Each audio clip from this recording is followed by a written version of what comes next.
নমস্কার বন্ধুরা, দীপার রান্নাঘরে তোমাদেরকে জানাই স্বাগত।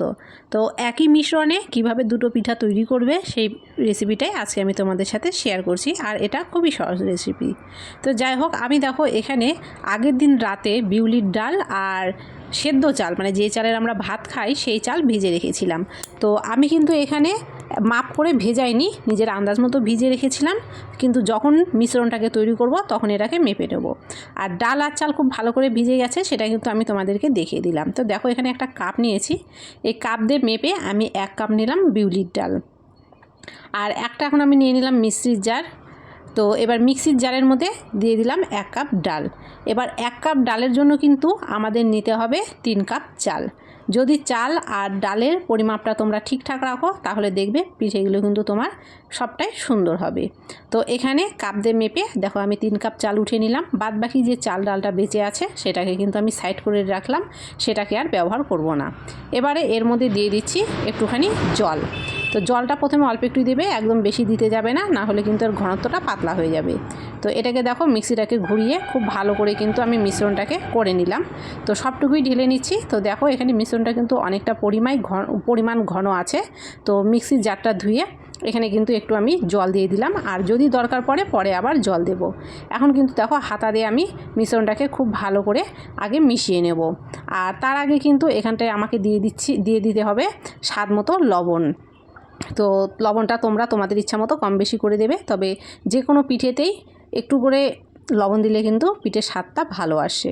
তারপরে দেখো হাতা দিয়ে খুব ভালো করে প্রথমে এটাকে আগে মিশিয়ে নিচ্ছি। আর এর ঘনত্বটা দেখো এখনও কিন্তু অনেক ঘন আছে, এখানে কিন্তু আমাকে আরও একটু জল ব্যবহার করতে হবে। তো এখানে 1/2 কাপ জল নিয়েছিলাম, 1/2 কাপের 3 ভাগের 1 ভাগ জল আমি দিয়ে দিলাম। দিয়ে কিন্তু দেখো আবারও খুব ভালো করে এখানে আগে মিশিয়ে নিচ্ছি। আর এর ঘনত্বটা আমি তোমাদেরকে দেখো হাতা দিয়ে উঠিয়ে দেখিয়ে দিচ্ছি। ঠিক এর ঘনত্বটা এরকম থাকবে, খুব মোটাও না আবার খুব পাতলাও না। তো হাতার পেছনে দেখো এরকম কিন্তু একটা লেয়ার পড়ে যাবে। তো যাই হোক, আমাদের মিশ্রণটা কিন্তু একদম পারফেক্টভাবে রেডি হয়ে গেছে। এখন পিঠাগুলো তৈরি করে নেব। তো প্রথমে আমি তোমাদেরকে সরু চাকলি করে দেখাচ্ছি। প্রথমে দেখো গ্যাসের মধ্যে একটা তাওয়া বসিয়ে সেখানে বেগুনের বোটা দিয়ে আমি তেল লাগিয়ে নিলাম, তোমরা চাইলে ব্রাশ করে নিতে পারো। তারপরে এখানে 1 হাতা ব্যাটার দিয়ে এখানে ব্যাটারটাকে ছড়িয়ে দেওয়ার জন্য আমি একটা তালের পাতা ব্যবহার করছি, মানে একটা তালের পাতাকে কেটে ধুয়ে পরিষ্কার করে নিয়েছি।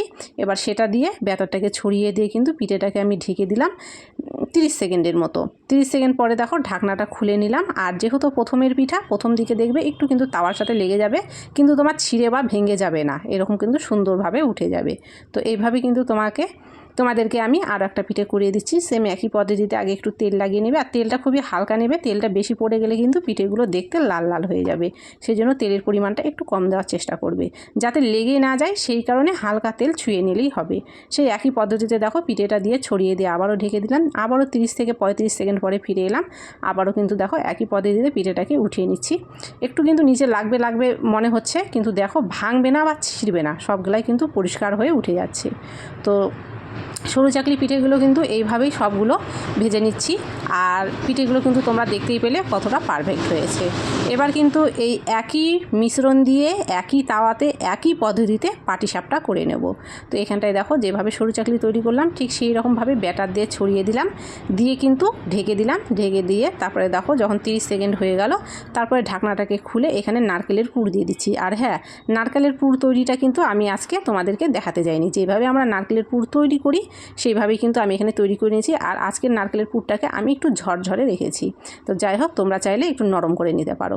তারপরে দেখো এইভাবে কিন্তু রোল করে নিলে দেখো পাটিসাপটাটা কত সুন্দরভাবে উঠে গেল। তোমরা কিন্তু দেখতে পাচ্ছ তাওয়াতে কিন্তু একটুকু লাগেনি, একদম কত সুন্দরভাবে সরু চাকলি পিঠা বলো বা পাটিসাপটা বলো কত সুন্দরভাবে কিন্তু তাওয়া থেকে ছেড়ে যাচ্ছে।